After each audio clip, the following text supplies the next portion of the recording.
I'm Edith, 36 female. I live in a quiet suburban neighborhood in a house that I thought was my forever home, with my husband of 10 years, Mark.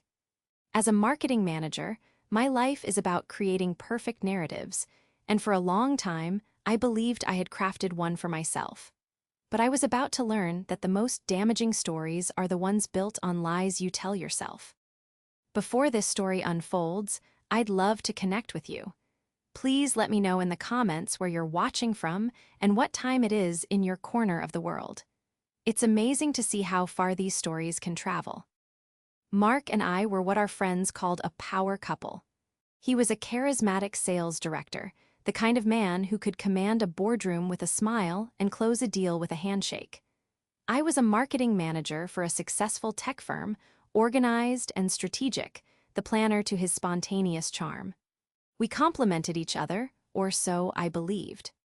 Our life was a carefully curated collection of successes. A beautiful two-story home with a garden I adored, annual vacations to exotic places, and a close-knit circle of friends who had been with us since the beginning.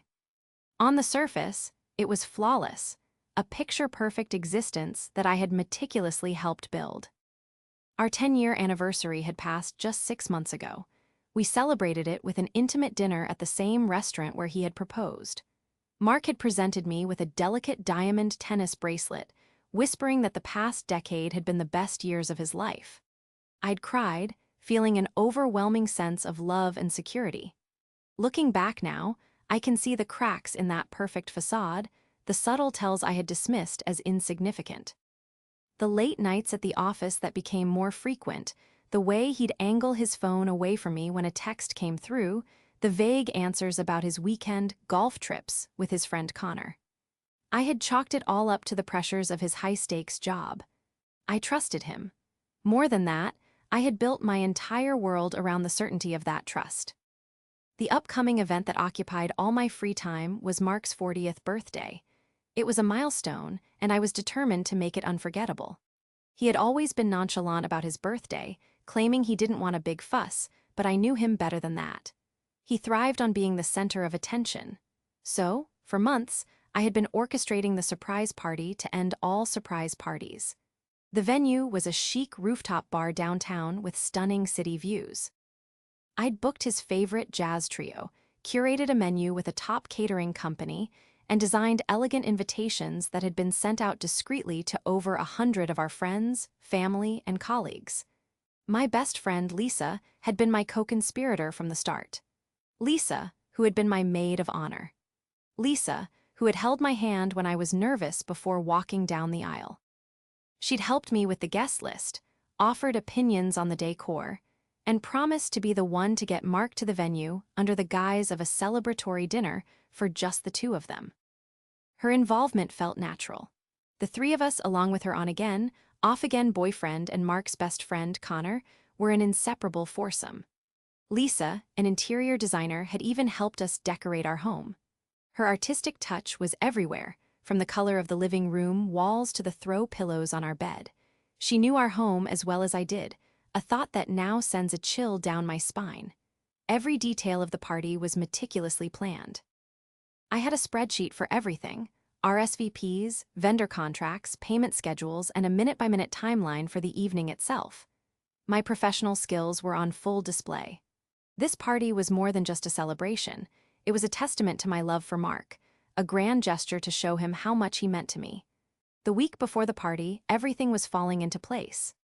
The final payments were made, the RSVPs were in, and the weather forecast promised a clear, beautiful night. I felt a buzz of excitement, the satisfaction of a complex project nearing its spectacular completion. The day of the party, a Friday, I had taken the day off work to handle the last-minute preparations.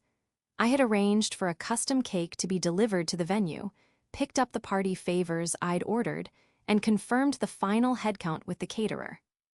My cover story for Mark was that I was spending the day at a spa with my friend Sarah, a little pre-weekend relaxation. Sarah, a sharp and no-nonsense lawyer, was one of the few friends I had who wasn't part of Mark and Lisa's immediate circle. She was my friend, solely and completely. She was in on the surprise, of course, and had even offered to help me run errands.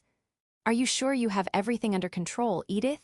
She'd asked me that morning over the phone. "You look after everyone else, but who looks after you?" I'd laughed it off. "I'm fine, Sarah." I thrive on this stuff. I can't wait to see the look on his face. My plan was to be home by 5 p.m., just before Mark was scheduled to return from work. I'd get ready while he showered, and then Lisa would text with the fake dinner invitation. It was foolproof. By 3 p.m., I had completed all my tasks. Everything was set. I decided to head home early, imagining a quiet hour to myself with a cup of tea before the evening's excitement began. It was a rare moment of peace in a hectic week, a final, calm breath before the plunge. As I turned onto our street, I saw Connor's car parked a few houses down. I smiled to myself, assuming he was just as excited as I was and had maybe dropped something off for the party. Our house looked quiet from the outside, the curtains drawn in the living room just as I'd left them. I slipped my key into the lock and opened the door, stepping into the cool, silent entryway. I kicked off my shoes, ready to call out to see if Mark had somehow gotten home early. But before I could make a sound, I heard voices coming from the living room. Low, murmuring voices, punctuated by laughter. It was Mark, and Connor. My heart did a little flutter. Maybe he'd taken a half day to surprise me. The thought was sweet. I tiptoed toward the living room, a playful smile on my face, ready to jump out and ruin his surprise with my own. The room was dark, the only light coming from the large television screen. On the screen, I saw a flash of white, my wedding dress. They were watching our wedding video. A wave of nostalgia washed over me, softening my features. How sweet. He was feeling sentimental before his big birthday. I paused in the hallway, hidden by the shadows, content to listen for a moment before revealing myself. I could hear the clinking of glasses and Mark's distinctive, booming laugh. It was a sound I had always loved, a sound that meant he was happy. But what I heard next shattered that happiness into a million irreparable pieces. "Look at this part," Mark slurred slightly, and I realized they had been drinking. "This is right after the toast. Remember when I kissed Lisa during the reception? She couldn't resist me that night." My breath caught in my throat. I stood frozen, my hands still on the wall, my mind refusing to process the words. Connor let out a loud laugh, a sharp, ugly sound that echoed in the silent house. "Your wife never suspected a thing," Connor replied, his voice thick with amusement. "She was too busy playing the perfect hostess, fluttering around with all the guests." The laughter that followed was the cruelest sound I had ever heard. It was the sound of my life, my marriage, and my friendships crumbling to dust around me. In that darkened hallway, with the ghost of my younger, happier self smiling on the television screen, my world fell apart. The floor beneath my feet felt like it had turned to sand. I couldn't move, couldn't breathe. Every muscle in my body was locked in a state of shock, my mind reeling as it tried to reconcile the loving husband from my memories with the monstrous voice I was hearing from the living room. On the television, the camera panned across a crowd of smiling faces at our wedding reception. There I was, 10 years younger, my face glowing with naive joy as I chatted with my grandmother. The audio from the video played on the cheerful music, the distant chatter of guests, a sickeningly sweet soundtrack to the destruction of my life. I pressed myself harder against the wall, melting into the shadows of the hallway, a spectator at the premiere of my own personal tragedy. "She really couldn't," Mark continued, his voice oozing with a smug self-satisfaction that turned my stomach. "I told her to meet me by the gardens. Everyone was inside, the band was playing that loud earth, wind, and fire song. It was perfect." My mind flashed back to that moment. I remembered that song. I remembered looking for Lisa, my maid of honor, to help me with the bustle on my dress. I couldn't find her for about 20 minutes. When I finally did, her cheeks were flushed and she seemed flustered, blaming it on having a little too much champagne. She'd laughed and said, "Just getting into the party spirit, you know?" I had laughed with her, completely oblivious. Now the memory replayed with a horrifying new clarity. Her flushed cheeks, her slightly disheveled hair. It wasn't the champagne. It was my husband. Connor chuckled again, a conspiratorial sound that made my skin crawl. "A bold move, man, on your wedding night. Hey, what can I say? It was a celebration, Mark said, and I could practically hear the smirk in his voice. And it wasn't just that night. That was just the beginning. The beginning. The words echoed in the cavern of my chest. This wasn't a one-time mistake, a drunken slip-up on a day of heightened emotions. This was the start of something. A long-running, calculated betrayal that had been happening right under my nose for a decade. My best friend. My husband. The two people I trusted most in the world, aside from my own family. The very foundations of my life were lies. My marriage, a sham. My closest friendship, a facade. The perfect life I had so carefully constructed was a house of cards, and I had just heard the breath of wind that was about to bring it all crashing down. I felt a wave of nausea so intense I had to grip the doorframe to keep from falling. I wanted to scream, to storm into that room and unleash a torrent of rage and pain. I wanted to see the looks on their faces when they realized I had heard everything. But some primal instinct for self-preservation held me back. An animal caught in a trap. I knew that revealing myself now, in this state of raw shock, would be a mistake. It would give them the advantage. They would twist the story, call me hysterical, gaslight me into believing I had misunderstood. Mark was a master manipulator. It was part of what made him so good at his job. He could sell ice in the Arctic, and he had sold me a fantasy for 10 years. No, I couldn't confront them now. I needed to be smart. I needed to be strategic. The marketing manager in my brain, the part that was cold, calculating, and logical, began to stir through the fog of my emotional devastation. I slowly, silently, backed away from the living room doorway. Each step was deliberate, careful not to make a sound. My stockinged feet were a blessing, allowing me to retreat like a ghost. I slipped my shoes back on, my fingers fumbling with the laces. My heart was pounding so hard I was sure they could hear it, a frantic drumbeat of betrayal. I let myself out the front door, closing it with an almost imperceptible click. The bright afternoon sun hit my face, and I flinched, feeling as though I had just emerged from a dark, subterranean cave where I'd witnessed something obscene. I got back into my car, my hands shaking so violently that it took me 3 tries to get the key into the ignition. I drove away from my house, from my life, with no destination in mind. I just drove. The pristine suburban streets, with their manicured lawns and cheerful mailboxes, seemed to mock me. How many other houses held secrets this dark? How many other women were driving around in a daze, their worlds having just been detonated? I found myself parked in a deserted corner of a local park, the same park where Mark and I used to walk our dog before he passed away 2 years ago. The memories were a fresh assault. Every shared laugh, every tender moment was now tainted, poisoned by the knowledge of what he had been hiding. Was he with her then? When our beloved golden retriever was sick and I cried on Mark's shoulder, was he texting her? When we celebrated my promotion, was he thinking of her? The questions were a relentless barrage, each one chipping away at another piece of my past. I finally broke. The silent, stoic shock gave way to a storm of gut-wrenching sobs. I wept for the woman on that wedding video, so full of hope and love. I wept for the 10 years I had wasted, for the friendship I had cherished, and for the future I had believed in. It was a complete and utter demolition of my reality. As the tears subsided, they were replaced by something else. A cold, hard resolve began to form in the pit of my stomach. The shock was turning into anger, a pure, white-hot rage that burned away the grief. They had laughed. They had laughed at my expense, mocking my trust and my love. They had called me the perfect hostess, too busy and naive to notice their sordid affair. They thought I was a fool. Well, the fool was about to learn some new tricks. My mind, trained to analyze market trends, identify weaknesses, and execute flawless campaigns, started to shift gears. This was no longer just a personal crisis, it was a strategic problem. The objective, justice. The target audience, Mark and Lisa. The campaign, his 40th birthday party. The surprise party I had planned with so much love and care was about to become a very different kind of event. It would still be a surprise, of course. They would just have no idea what was coming. I wiped my eyes, took a deep, steadying breath, and put the car in drive. The weeping, heartbroken wife was gone. In her place was a woman with a plan.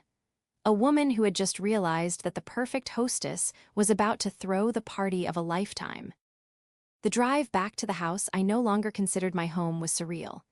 I felt like an operative returning to an enemy stronghold, my senses on high alert.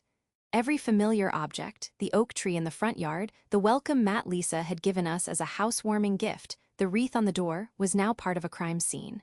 A decade-long crime in which I had been the sole victim. I parked my car down the street, waiting and watching. About 20 minutes later, Connor's car pulled away. I gave it another 10 minutes before I drove up and parked in our driveway, steeling myself for the performance of a lifetime. I needed to act normal. More than normal, I needed to be the happy, slightly stressed, but loving wife planning her husband's big surprise. When I walked in, Mark was in the kitchen, pouring himself another drink. He looked up and gave me a lazy, charming smile. The same smile that had once made my heart skip a beat now made me want to scream. "Hey, honey, how was the spa day with Sarah? You're glowing." The irony was so thick I could have choked on it. I was glowing, but it wasn't from a facial. It was from the fire of rage burning inside me. I forced a smile, walking over to give him a kiss on the cheek, my lips feeling like ice against his skin. It was wonderful, so relaxing, just what I needed before your big party tomorrow. "Ah, yes, the party," he said, swirling the amber liquid in his glass. "Still won't tell me anything about it, will you?" "Nope. It's a surprise," I chirped, my voice sounding unnaturally high to my own ears. "You just have to trust me," he chuckled. "I always trust you, Edith." The words hung in the air between us, a poisonous fog. I had to get out of there before I shattered into a million pieces. "I'm going to go have a quick shower," I said, already backing out of the kitchen. "I need to wash off all the spa oils." In the sanctuary of our bathroom, I locked the door and leaned against it, my knuckles white. I stared at my reflection in the mirror. My eyes were red-rimmed from crying, but there was a new hardness in them that I had never seen before. The woman staring back at me was a stranger. She was hurt, yes, but she was also dangerous. The lies. It wasn't just the affair. It was the decade of lies that had sustained it. My mind, now a finely tuned investigative instrument, began to sift through the memories, re-examining them under this harsh new light. Every shared moment, every conversation, every gift, they were all potential clues. I started with Lisa, her constant presence in our lives. She was always there. For dinners, for holidays, for quiet nights in. She was the sister I never had. I thought her bond with Mark was a beautiful extension of our friendship, a sign that my best friend loved my husband like a brother. What a naive idiot I had been. I remembered a trip we all took to a lakeside cabin about 5 years ago. Connor had to back out at the last minute because of a work emergency, so it was just the three of us. One afternoon, I had a terrible migraine and went to lie down. I'd woken up a few hours later to an empty cabin. I found them down by the dock, sitting close together, watching the sunset. They sprang apart when they heard me approach, claiming they hadn't wanted to wake me. Mark had said they were just talking about how lucky he was to have me. At the time, I'd felt a rush of love. Now, I saw the scene for what it was. Two people caught in a moment of intimacy, scrambling to create a plausible story. How many other moments like that had I missed? How many times had they exchanged secret glances across a dinner table or sent clandestine texts while I was in the next room? The inside jokes that I was never privy to, the way they could finish each other's sentences, I had always seen it as a sign of their close, platonic bond. Now, I saw it as the carelessness of two people who had become too comfortable in their deception. My investigation continued in Mark's home office. While he was in the shower, I went into the room under the guise of looking for a document for work. My heart hammered against my ribs as I sat down at his computer. He was usually so careful about his privacy, but lately he had become complacent. He probably thought that after 10 years, I had no reason to be suspicious. His personal email was logged in. I felt a pang of guilt, a relic of the person I used to be, the person who respected boundaries. I squashed it down. He had forfeited his right to privacy the moment he betrayed our marriage. I started searching. I didn't know what I was looking for, but I knew I would recognize it when I saw it. I typed Lisa's name into the search bar. There were hundreds of emails, mostly group chains and dinner plans. But then I found a folder I had never seen before, tucked away under a generic name. Project X. My blood ran cold. I clicked on it. It wasn't work documents. It was a collection of photos and short video clips. My hand T trembled as I opened the first one. It was a picture of Mark and Lisa, taken on a beach I didn't recognize. They were kissing, not a friendly peck, but a deep, passionate kiss. Lisa was wearing a bikini, and Mark's arms were wrapped tightly around her. I scrolled through them, each image a dagger in my heart. There were photos of them at restaurants I'd never been to, in hotel rooms, and on a ski lift. There was a short video of them laughing and drinking wine on a balcony overlooking a city skyline that was definitely not our own. They had a whole other life, a secret life built in the stolen moments and hidden corners of the one I thought we shared. The dates on the files went back years. It was systematic. It was calculated. It was evil. The most damning piece of evidence was a subfolder titled Cottage Plans. Inside were architectural drawings, links to real estate listings for plots of land in the countryside, and a saved email chain between them and a real estate agent. They were planning to build a house together, a love nest. There was a financial document, a spreadsheet outlining a joint savings account. I looked at the numbers, my vision blurring with rage. Mark had been siphoning money from our joint investments, money I had worked just as hard for, to fund this secret future with my best friend. He wasn't just cheating on me, he was robbing me. He was dismantling our life together, piece by piece, right under my nose, and using our own resources to do it. The betrayal was so profound, so all-encompassing, that it was almost sublime in its cruelty. This wasn't a man who had made a mistake. This was a man who had a meticulous, long-term plan to discard me once he had everything set up with her. Suddenly, the surprise party seemed like a gift from the universe. It was the perfect stage, the perfect audience, and the perfect opportunity. I downloaded everything from the folder onto a hidden USB drive I kept on my keychain. I deleted the search history, cleared the cache, and left the office, closing the door softly behind me.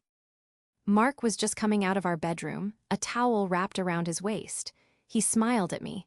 "Feeling better?" "Much," I said, my voice as cold and sharp as a shard of glass. "Ready for the big day tomorrow." He had no idea. He had absolutely no idea what was coming. The next 24 hours were the longest of my life. I moved through the world like an automaton, performing the mundane tasks of a life that no longer felt real. I made coffee, I answered emails, I talked to Mark about his day. Each interaction was a masterpiece of deception. I was cordial, loving, and attentive, all while my mind was racing, connecting dots and weaving the threads of their treachery into a comprehensive tapestry of betrayal. The USB drive felt like a hot coal in my pocket, a tiny piece of plastic that held the power to detonate everything. My first call that morning was to Sarah. I needed a lawyer, but more than that, I needed a friend who was outside the blast radius of my imploding social circle. We met at a small, discreet cafe on the other side of town. I slid the USB drive across the table before I even ordered my coffee. "I need you to look at this," I said, my voice flat, devoid of emotion. "And I need you to tell me exactly what my options are. I'm leaving him." Sarah, ever the professional, simply nodded, her expression compassionate but serious. She plugged the drive into her laptop. As she clicked through the files, the photos, the videos, the financial statements, the cottage plans, her composure hardened into a cold fury. Her jaw tightened, and her eyes, which were usually so warm, turned to steel. She looked up at me, her face a mask of controlled anger. "Edith," she said, her voice low and firm, "this is not just infidelity. This is a calculated, long-term financial deception. He's been moving marital assets into a secret account. This is beyond scummy. This is illegal." A grim sense of validation washed over me. I wasn't just a scorned wife. I was the victim of a premeditated financial crime. This changed everything. It elevated my quest for revenge from a matter of personal heartbreak to a matter of legal justice. "What do I do?" I asked, the first crack appearing in my stoic facade. "First, we document everything," Sarah said, already in lawyer mode. "We make copies of these files. We get a forensic accountant to trace every dollar that's been moved. We build a case so airtight that he won't have a leg to stand on." She paused, looking at me intently. But that's the legal strategy. What's your personal strategy? What about tonight? Tonight, I said, a slow, predatory smile spreading across my face for the first time in what felt like an eternity. Tonight, the party goes on as planned, but the guest of honor isn't Mark, it's the truth. Sarah raised an eyebrow, a hint of a smile playing on her own lips. I like it. What do you need from me? I need you to be my witness, I said. And I need you to be ready. When the show is over, I'm coming home with you. With Sarah's legal mind backing me up, I spent the rest of the day putting the final pieces of my own plan into place. The rage that had been simmering inside me was now channeled into a laser-focused energy. I wasn't just a marketing manager anymore. I was a director of operations for the most important campaign of my life.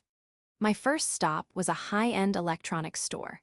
I purchased a small, high-definition projector and a portable speaker system. Then, I went to a print shop and had several of the most incriminating photos from the USB drive blown up into large poster boards. The picture of them kissing on the beach.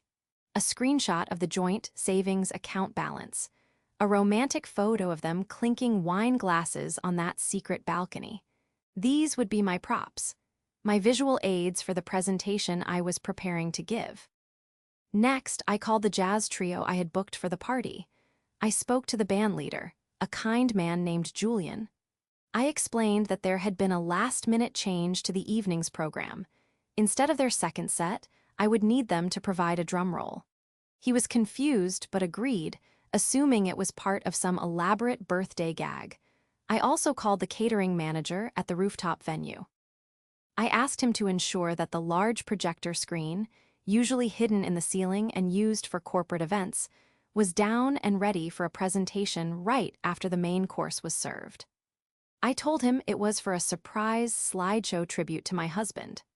The manager, a cheerful man named David, thought it was a wonderfully sentimental idea and promised to have everything set up perfectly. The final piece of the puzzle was Lisa. I needed to speak to her, to hear her lies one last time to cement my resolve. I called her in the afternoon, my voice dripping with fake excitement and nerves. Lisa, I'm so nervous. Is everything set for you to pick Mark up? Of course, sweetie, she said, her voice like honey laced with poison. Don't you worry about a thing. Connor and I will grab him at 7:30 sharp. He has no idea. He thinks we're all going for a steak dinner. Connor. Of course, Connor was in on it too. He was the lookout, the accomplice. The laughter I had heard in my living room was not just the sound of two men being crude, it was the sound of a conspiracy. You're the best friend a girl could ask for, I said, the words tasting like ash in my mouth. I couldn't have done this without you. That's what friends are for, she replied breezily. We'll see you tonight, it's going to be epic. She had no idea how right she was.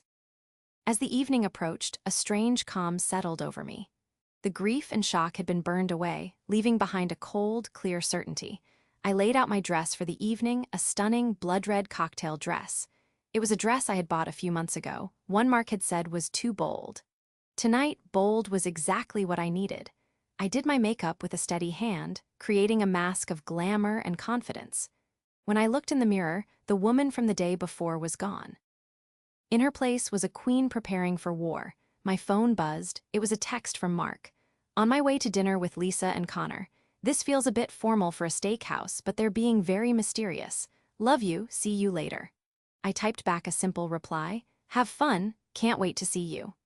I packed a small bag with my essentials and the poster boards, which I had hidden in a large portfolio case.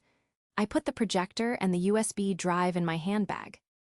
Then I took one last look around the bedroom I had shared with a stranger for 10 years. I touched the frame of our wedding photo on the nightstand, my finger tracing the outline of his smiling, treacherous face. Goodbye, Mark, I whispered to the photograph. I walked out of the house and didn't look back. The party was about to begin. The rooftop bar was even more beautiful than I had remembered from my planning visits. Twinkling fairy lights were strung overhead, casting a magical glow over the chic, modern furniture. The city skyline glittered in the background, a breathtaking panorama of light and life. Our guests, a collection of over 100 people who represented every facet of our lives, mingled and laughed, sipping champagne and enjoying the elegant hors d'oeuvres. It was the perfect picture of a successful life, the very image I had worked so hard to project for a decade. Tonight, that picture would be torn to shreds. I greeted people with warm smiles and air kisses, playing the role of the proud, adoring wife. Friends and family came up to congratulate me on pulling off such a magnificent surprise. "Edith, this is incredible," my aunt gushed. "Mark is going to be blown away." "I certainly hope so," I replied, my voice laced with a double meaning that no one could detect. I saw Sarah standing near the bar, nursing a glass of sparkling water. She gave me a subtle, reassuring nod. Her presence was my anchor, a silent promise that I wasn't alone in this. I had placed the portfolio case with the poster boards discreetly behind the DJ booth, and the small projector was still tucked away in my purse. Everything was in position. I checked my watch. 7:45 p.m. They were due any minute. A nervous energy began to ripple through the crowd as word spread that the guest of honor was about to arrive. People began to gather near the entrance, their phones out, ready to capture the big moment. The band leader, Julian, caught my eye and gave me a thumbs up. The caterer, David, gave me a wink from across the room. All my pieces were in place on the board. At precisely 7:55 p.m., I received a text from Lisa. "We're in the elevator, get ready." "He's here," I announced to the room, and a hush fell over the guests. We crowded into position, our faces turned toward the entrance. The elevator doors dinged open. Connor walked out first, a wide grin on his face. He was followed by Lisa, who was holding Mark's arm. And then there was Mark, his eyes wide with genuine shock. His jaw was literally hanging open as he scanned the sea of familiar faces. The crowd erupted. "Surprise!" Everyone cheered and applauded. Mark's face broke into a massive, delighted smile. He loved it. He was drinking in the attention, his ego inflating with every cheer. He hugged me tightly, lifting me off the ground. "Edith, you are unbelievable," he whispered in my ear. "I can't believe you did all this." "Only the best for my husband," I whispered back, my voice as sweet as saccharin. He let me go and was immediately swarmed by well-wishers. I watched as he accepted back slaps and handshakes, the king holding court. Then I saw him greet Lisa. He gave her a hug, and for a fraction of a second I saw his hand slide down her back, a little lower than was appropriate for a friendly embrace. I saw the look they exchanged over the shoulder of a guest, a quick, shared glance of triumph and conspiracy. They thought they had won. They thought this party, this grand gesture of my love, was the ultimate validation of their deception. They believed they had the perfect cover, the perfect fool of a wife who would unknowingly host a celebration of their secret life. The sight of that glance solidified any lingering doubt I might have had. There would be no mercy. The first part of the evening went exactly as a normal surprise party would. We ate, we drank, and Mark opened a mountain of expensive gifts, designer watches, aged scotch, and golf equipment. He gave a heartfelt speech, thanking everyone for coming and most of all thanking me. He raised his glass to me, his eyes shining with what anyone else would have called love. "To my beautiful, brilliant wife, Edith," he toasted, his voice ringing with sincerity. "The planner of my dreams, the love of my life. I don't know what I would do without you." The crowd awed and applauded. I smiled, raised my glass, and took a sip of champagne, the bubbles tasting like acid on my tongue. He had no idea that the planner of his dreams was about to execute the nightmare of his reality. As the main course plates were being cleared, I walked to the small stage where the band had been playing. I took the microphone from the stand. "Hello, everyone," I began, my voice clear and steady, projecting across the rooftop. "Thank you all so much for being here to celebrate this milestone with Mark. It means the world to both of us." I paused, letting my eyes sweep across the crowd, landing on Mark, who was beaming at me from a table in the front, seated right next to Lisa. "Mark and I have been married for 10 years, and in that time we've built a beautiful life. But a life isn't just about the big moments. It's about the little secrets, the shared memories that no one else knows about." Mark nodded, a fond smile on his face. Lisa patted his arm affectionately. They were so comfortable, so secure.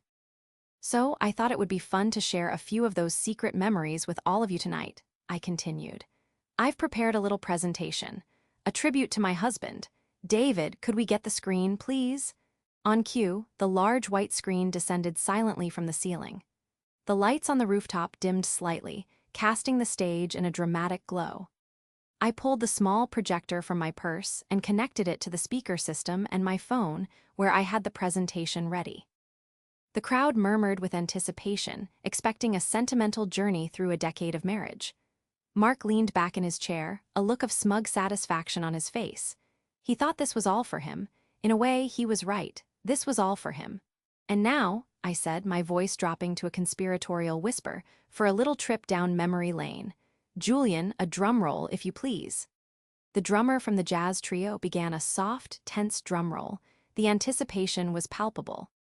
I looked directly at Mark, smiled my sweetest, most loving smile, and pressed the first button. The grand deception was about to be revealed. The first image that flashed onto the massive screen was not a nostalgic photo from our wedding or a candid shot from a family vacation. It was the high-resolution picture of Mark and Lisa locked in a passionate kiss on that unfamiliar beach. The photo was crystal clear, their faces unmistakable. A collective gasp rippled through the crowd of 100 people. The rooftop bar, which had been buzzing with cheerful chatter just moments before, fell into a stunned, deafening silence. The only sound was the faint hum of the projector and the soft city breeze. I watched Mark's face. His self-satisfied, beaming smile evaporated in an instant. The color drained from his cheeks, replaced by a ghastly, pale shock. His eyes darted from the screen to me, his mouth opening and closing like a fish out of water. Beside him, Lisa looked as though she had been turned to stone. Her hand, which had been resting on Mark's arm, was frozen in place. Her perfectly made-up face was a mask of horror and disbelief. "As I was saying," I began, my voice calm and measured, amplified by the microphone, cutting through the thick silence. "A life is about the little secrets. This particular secret took place during what Mark and Lisa call their annual strategy meeting. I, of course, knew it as Mark's solo business trip to a conference in San Diego. I guess the primary strategy they discussed was how to lie to me more effectively." I clicked to the next slide. It was another photo, the two of them clinking wine glasses on a balcony, a romantic city skyline behind them. The date stamp I had added to the bottom corner of the image read, October 15th, 2023. "This was taken on our 10th wedding anniversary," I announced. Mark told me he was stuck working late on a big merger. As you can see, he was indeed celebrating a very significant partnership. A low murmur started to spread through the crowd. People were turning to look at each other, their faces a mixture of shock, confusion, and dawning disgust. I saw Mark's parents in the front row, his mother's hand flying to her mouth, her eyes wide with horror. I saw our mutual friends, the ones who had celebrated our wedding and our anniversaries, staring at Mark and Lisa with contempt. The social foundation of their lives as cracking right beneath their feet.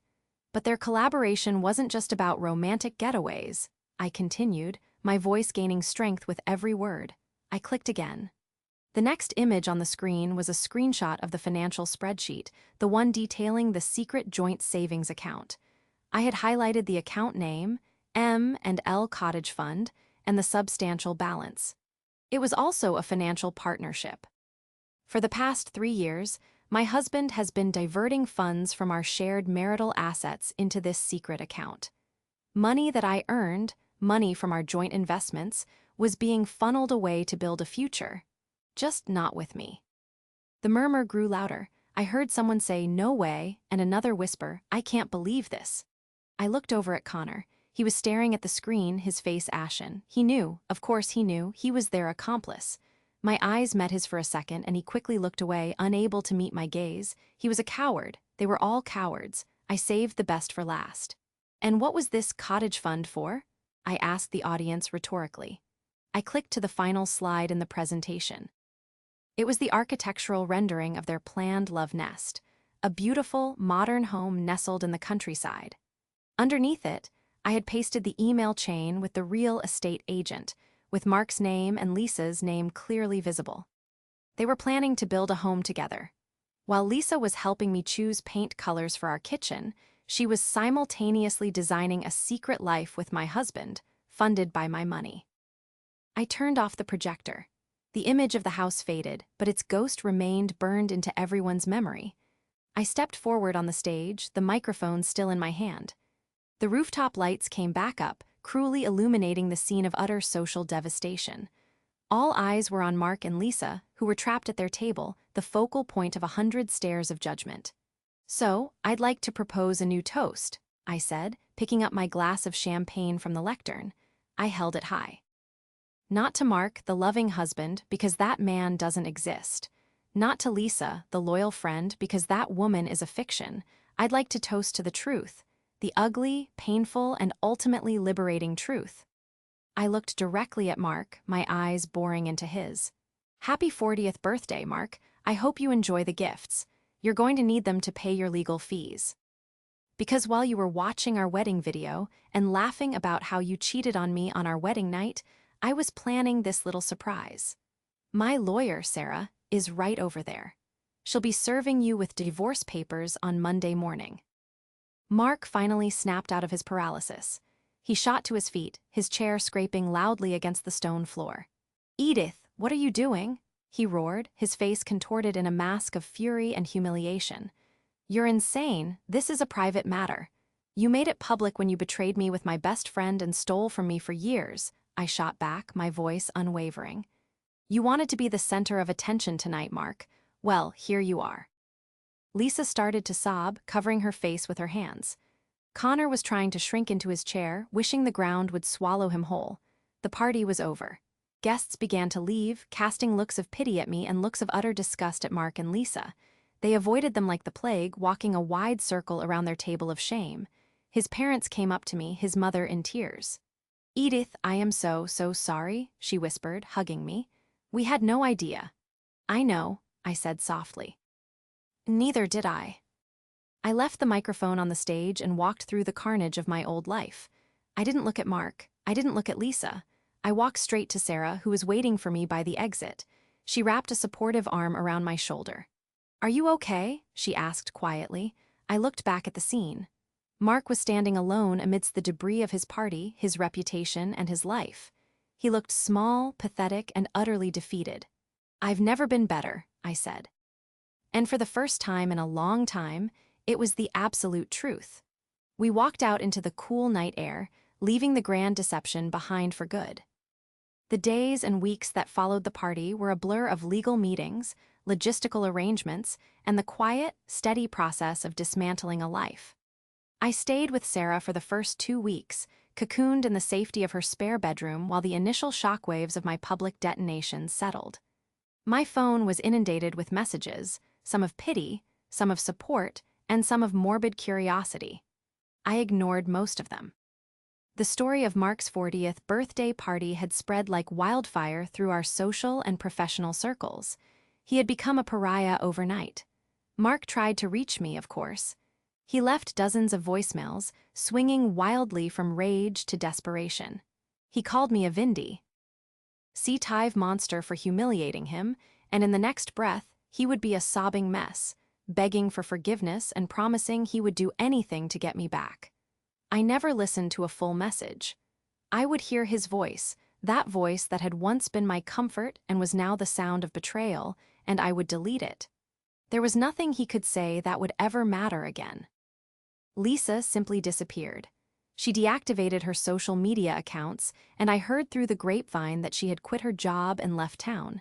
She never tried to contact me, never offered an apology or an explanation. Her silence was, in its own way, the most profound confession of her guilt.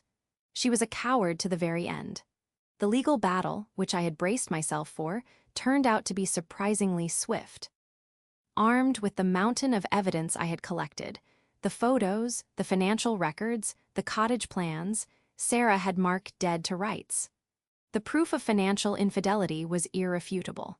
When faced with the threat of a protracted and even more humiliating public court case, Mark's lawyers advised him to settle. And settle he did. The divorce was finalized in less than 4 months. I got the house, the majority of our shared assets, and a significant portion of his future earnings as restitution for the money he had stolen. He was forced to liquidate his personal stocks and empty his pension fund to pay me back. The M&L Cottage Fund was turned over to me in its entirety. I was financially secure, more so than I had been before, but the victory felt hollow. It wasn't about the money. It was about the justice. The house, once a symbol of our shared life, now felt like an empty museum of lies. Every room held a ghost. Lisa's design choices mocked me from every corner. I couldn't stay there. I put it on the market, and thanks to the booming real estate climate, it sold quickly and for a great price. The act of signing the closing papers felt like the final exorcism. Professionally, the fallout was significant, but not for me. My company was incredibly supportive. My boss called me into his office, expressed his sympathy, and told me to take all the time I needed. I took 1 week. Then I went back and threw myself into my work with a renewed focus. My campaign at the party, as horrific as it was, had been flawlessly executed. In a strange way, it had reminded me of my own strength and capability. Mark, on the other hand, was not so lucky. The story of his public disgrace had reached the upper echelons of his company. A sales director whose personal life was a public testament to his dishonesty and poor judgment was not someone they wanted representing their brand. He was fired within a month of the party. I heard he was struggling to find work, his reputation in tatters. Connor, too, faced consequences. His association with Mark made him toxic, and several clients from our circle of friends dropped him. 6 months after the party, I was living in a new apartment downtown, a bright, modern space with a great view of the city that was entirely my own. I had decorated it myself, filling it with things that I loved, with no one else's opinion to consider. It was smaller than the house, but it felt more like home than that place ever had. I was learning to be on my own again, and I found that I was surprisingly good at it. I reconnected with old friends, the ones who had been mine before Mark. I took up hiking, a hobby I had long abandoned because Mark found it boring. I was slowly, carefully building a new life, one based on my own truths. One evening, I was having dinner with Sarah at a new restaurant. "How are you, Edith?" "Really?" she asked, her gaze gentle but perceptive. I thought for a moment, swirling the wine in my glass. "I'm okay," I said, and I was surprised to find that I meant it.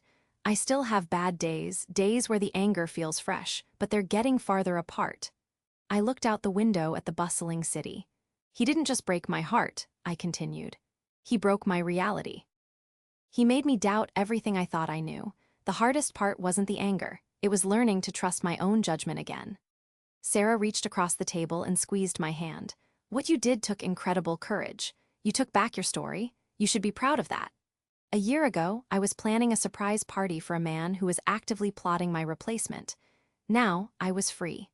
The future was no longer a shared dream but an open road, a blank page waiting for me to write the next chapter."